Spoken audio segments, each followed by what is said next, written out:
they're quite bitter and they've got quite an unpleasant taste.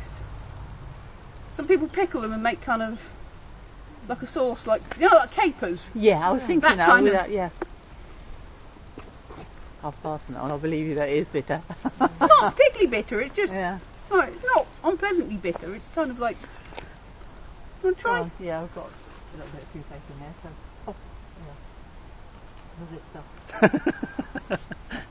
It's not brilliant, but if you got the right dish, it would probably work. That's right. It's only got a little slight.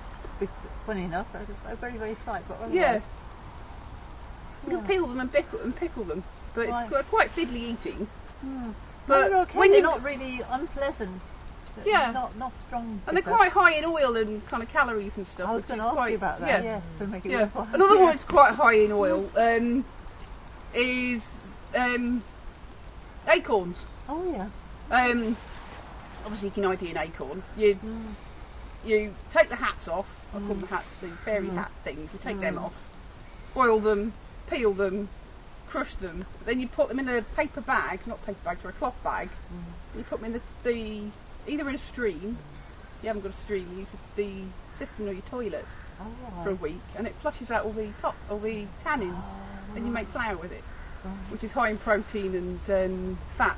Very quite high calorie flour, and it's when there's been food shortages in the past. That's the kind of food that people eat.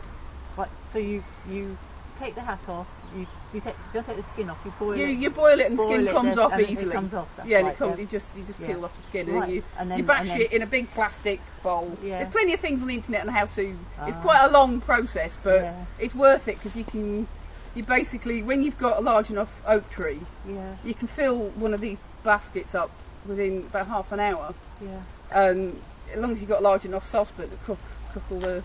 It takes about 2 days to do all the processing, and then the rest of it's been stuck in the cistern of your toilet. Yeah, but if you've got a stove or something, you're not sort of putting electric on or gas on just for. But if you think about it, if you've got to, in years gone by, if you've got like a field of wheat, which would be something the size of this small car park here, just to feed one adult, how long would that take to process?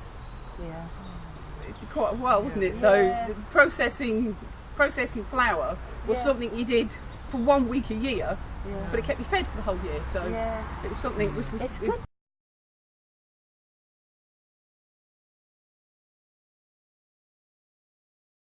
That would have been a big one, wouldn't it? Somebody enjoyed eating it. Go the other way.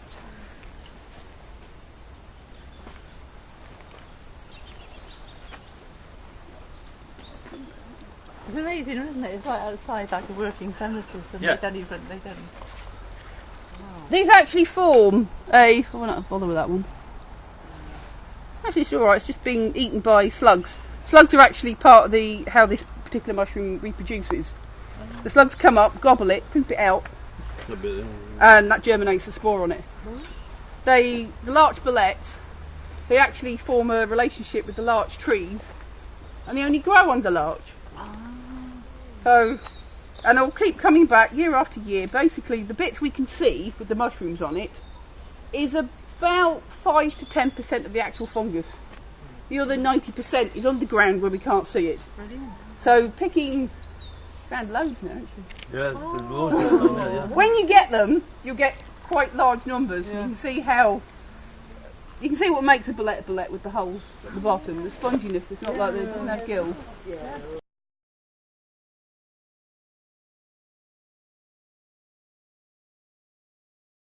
Pigment. It looked like, I'm thinking, oh my god, I'm a bloody it looks like it, doesn't it? Yeah. What they used to do with this stage is really nice and edible. That stage is alright. That's a nice one. The nice one just behind you. However, when you get them, coming up as well, they basically grow from that stage to that stage and to a black goo in the space of 48 hours. And if it's warm enough, we'll do it in the space of a day. I've had it where I've picked ones like that. I thought, well, I'll have them for breakfast. Yeah. And then there's a black goo in the morning. Because it's gone and done its thing overnight. Wow. Nice gravy. But they're ever so nice like that. I mean, this was mowed Friday, and they're up already. So it gives you a. That's good. That's native Foraging, isn't it?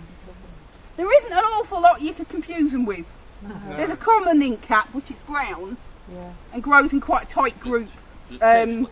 If you have common ink cap with alcohol, 2 or 3 days either side, it has an effect like antabuse, which is the tablets used to give George Best, and they didn't work. They basically make you dizzy, fall over, feel extremely sick. Right? These are fine with alcohol. You can actually cook them in white wine and cream and It's got a very posh sauces, but they're ever so tasty. squiddy typey taste. But are the brown ones said of boil as well or not? Was it brown you said? Yeah, the brown ones they're quite tasty as long as you don't mix alcohol with them. That's right. Yeah.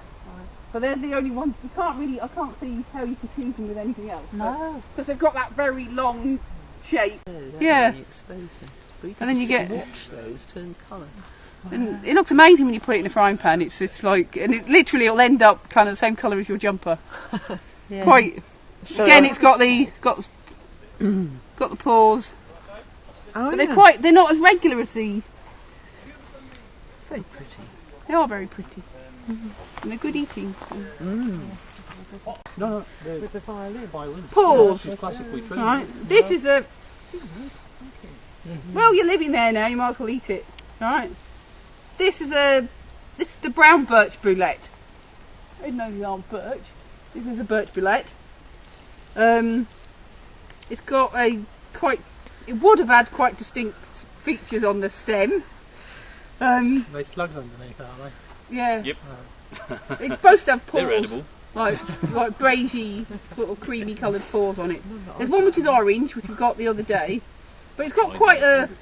They make quite decent soup mushrooms. There's quite a lot of weight even in this one, and that's even without the slugs in it. It's quite weighty. Like The slug if is you weighted. cut them in half, they actually go brown. Then eventually they go black, quite slowly. But it's quite bruised and knackered, these ones. So whether it'll do that, no. I think it will only do it when it's still alive.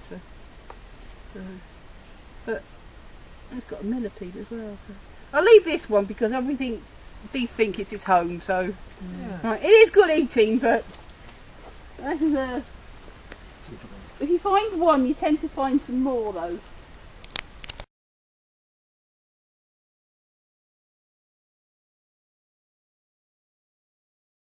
Damp yesterday. You rub it, and the same way you do with wheat, you got the seeds. You rub all the chaff off. And you get the seed, you cook the seed up, and it makes this black sludge, and it's really gloopy, very, very gloopy sludge. Mix some sugar with it, put it on a sheet, bake it, and it makes kind of like sesame snaps. Love those. But they're like medicinal sesame snaps. If you've got tummy ache, or piles, or you've had like a, dodgy curry or something, or too much beer. One of these is very good for your digestive system. It sort of reduces swelling in your digestive system. It's got quite the mucilage in it. It's very healing. Right. It's very closely related to psyllium husks, which is used in hospitals as a bulk laxative. Yes. So you can have like one of the biscuits, but don't have 2 or 3. No. So, All right. Okay. but they're very good for you. They're very, very good.